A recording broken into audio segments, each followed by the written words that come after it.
Okay, mga kalingap, magandang gabi po sa inyo, no? Saan man kayo naroroon, mga lalong-lalo na sa ating mga subscribers, viewers na nasa iba't ibang bansa. So, kumusta po kayo? Sana nandyan kayo sa mabuting pangangatawan at walang sakit at ang blessings ng Panginoon ay sumasa inyo palagi, no? Mga kalingap, mga kabayan, pag-usapan natin ang nasilip natin kay Beyonce, no? Nakita ko si Beyonce, mga kababayan, na naglalabas sa ilog, at nakita ko siya na palaging nag-live sa kanyang YouTube channel. Kaya lang, mga kababayan, ang kanyang YouTube channel parang hindi active sa mga uploads, no? Kasi may nakita akong dalawang upload lang sa kanyang YouTube channel. Marami ang mga live, no? So sa live niya, maraming nabibigay ng mga pakulay doon. Pero nakita ko na ang kanyang YouTube channel hindi active sa mga uploads. Live palagi. At saka nabalitaan ko rin na si Beyonce raw ay kakasuhan. Kakasuhan ni Val Santos Matubang.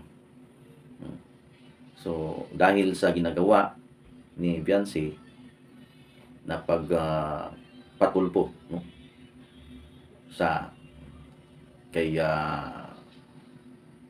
Val Santos Matubang, no, kakasuhan. At ngayon, parang nakita ko na parang hinihintay nila na si Beyonce ay lumapit upang makaawa. Dahil ang nangyari kasi, mga kababayan, itong si Dr. Love, parang ito ang palaging nag-content. Dahil ang sinabi ni Beyonce noon nandun siya sa Kalingap, sana huwag na ninyo akong gambalain.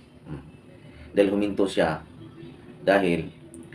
sa Kalingap dahil ang kanyang pamangkin na si Ido Baga ang tinutukoy ay manyak po. So minanyak siya. Yon ang sinabi niya.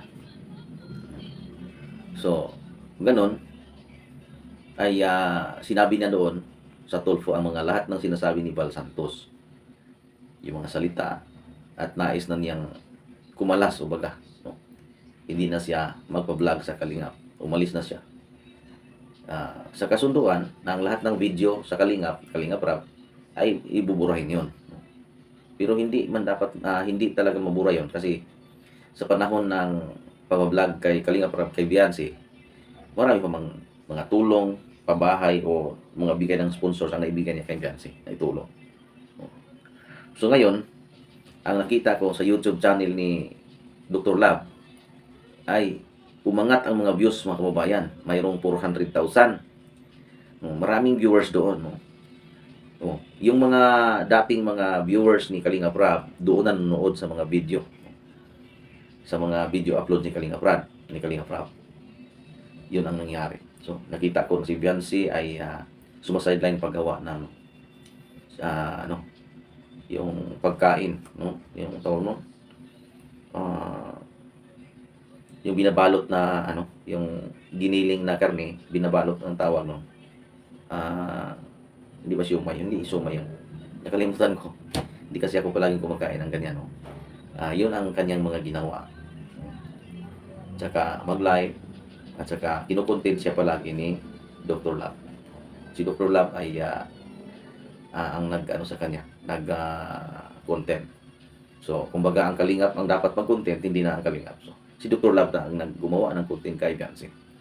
So, hindi natin alam kung si Beyonce nabigyan, at talaga siguro nabigyan ng mga tulong din mula sa sponsors na doon na ipadaan kami Dr. Love. Ganun, parang gumawa sila ng sarili nilang mundo, no? Sariling ang ibig sabihin, parang separate na ba, no, sa Kalingap. Pero mabuti sana aking maipayo, maibigay ng reaction videos tungkol sa mga ganyang bagay. Alam naman natin, itong Kalingap ay mayroon silang sambahan dahil born again sila. Si Kalingap Val Santos Matubang, may sambahan o pinagawa niyan. At saka si Kalingap Ido, isa ding INC, no? Sa mga bagay na yan, hindi na sana dapat pang gawa pa ng kaso, gumawa pa ng para maghiganti ka na mayroon kang sama ng loob sa ilalim. Dahil Christian, no? Christian si Val Santos Matubang, at saka yung si Ido, wala namang imig si Ido, hindi naman siya mag-file ng kaso sa mga sinabi ni Viancy. Pero dapat kalimutan na yan, wala nang masamang loob sa ilalim. Dahil bilang isang Kristiyano, kung mayroon kang galit sa dibdib mo, may galit ka sa iyong kapatid, na nandyan sa iyong loob ng iyong puso, ay nagkasala ka sa salang pagpatay. Yan ay sa pangaral ng Misaya tungkol sa salang pagpatay. Kasi ang salang pagpatay, nandyan sa Ten Commandments yan. Pero sinabi ni Yeshua, ni Jesus o Yeshua, sabi niya, alam ba ninyo ang salang pagpatay? Pero kung kayo ay may galit sa iyong kapatid, may galit ka, mayroon kang puot or galit sa iyong puso, nagkasala ka na sa salang pagpatay. Dapat sana kalimutan na yan, kalimutan na ang mga pangyayari, kalimutan na. Dahil parang hindi maganda kung gumawa pa ng, dahil nakita ko na si Val Santos Matubang nag-file ng kaso laban kay Viancy, at may sinabi pa si Val Santos Matubang na humingi daw siya ng damage kung manalo siya sa kaso, humingi siya ng damage ng 5 million. Yan ang narinig ko sa kanyang live. At sa hindi live yun, yung upload niya sa kanyang video sa YouTube channel niya. Pagkatapos siguro yung bahay, kunin nilang bahay. So hindi na dapat sana yan. Kasi sila Viancy, wala naman silang ginagawa na mga salita pang mga pagkatapos ng yun. Pagkatapos doon sa tulpo, wala naman silang ginawa na mga salita pang mga paninira, mga sakit na salita laban kay Val Santos Matubang, laban sa Kalingap. Hindi naman sila ay naggumawa lang ng content sa live o video, ganon. Si Dr. Lab active nang nag-upload, palaging kinukontent si Viancy. Nanahimik naman sila. Dapat hindi na sana haantong pa sa kasuhan pa ng Kalingap sila Viancy. Kawawa naman sila. At saka nakatulong din naman sila Viancy sa Kalingap. Kasi sa panahon na si Kalingap Ram, gumawa pa ng content, ginagawaan pa ng content si Viancy sa kanyang YouTube channel. Maraming million views ang mga uploads ni Kalingap Ram. Alam mo, ang million views sa YouTube, malaki na ang kita niyan. Iba ang YouTube sa Facebook. Ang YouTube ngayon, malaki ang kita. Malaki ang kita sa YouTube. Sa 1,000, $1 yun ang ibigay ng YouTube. Sa 10,000, $10. Sa 100,000, 100. Ganon. Sa 1 million, 1,000. So sa 1 million views, pila nakikitain malaki. Iwan ko lang sa kasi yung YouTube channel ko noon, mayroon ko YouTube channel. Ito YouTube channel ko. Noong hindi pa siya na-demonetize kasi yung YouTube channel ko, mga kababayan. So wala akong sahod. Yan ang dahilan na wala na akong gana mag-upload kasi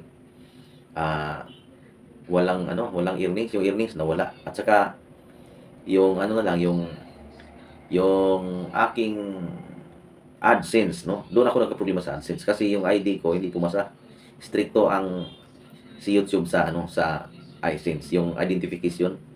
Doon ako pumalpak ng kababayan. So sana mag-upload na lang ako rito. So magbigay na lang ako ng GCash dito sa YouTube channel ko, na kung sa aking ang GCash diyan sa comment section ko lang ilagay, na kung sana marami akong subscribers, sana kung may mga subscribers na medyo maraming blessings, pwede naman siguro magbigay ng piso o 5 lang. Hindi man siguro mapobre yung ng mga subscribers, kasi depende man lang yan, para lang kumita naman tayo sa ating pagka-content creator dito sa YouTube. Kasi ang YouTube channel ko lang kita. Sana po siguro sa GCash na lang, para kung mayroong magbigay kahit konti lang, siguro pwede naman siguro yan ng mga kababayan. Kayo nang bahala, basta patuloy na lang ako rito kahit wala akong sahod. So yan ang ating pinag-usapan tungkol kay Viancy. Sana hindi nahantong sa kaso pa, kasuhan pa sila kasi kawawa naman. At saka mayroong silang nakita ko na mayroong hinihintay na si Viancy lumapit o pagkaawa, humingi ng suri, ganon. Yan ang aking nasilip ng mga kababayan. So salamat sa inyong maraming salamat mga kababayan sa inyong pagpanood sa aking uploads at sana po ang Panginoon ay sumasa inyo palagi. Maraming blessings, no, sa lahat. Hanggang sa muli po, bye-bye po sa inyo.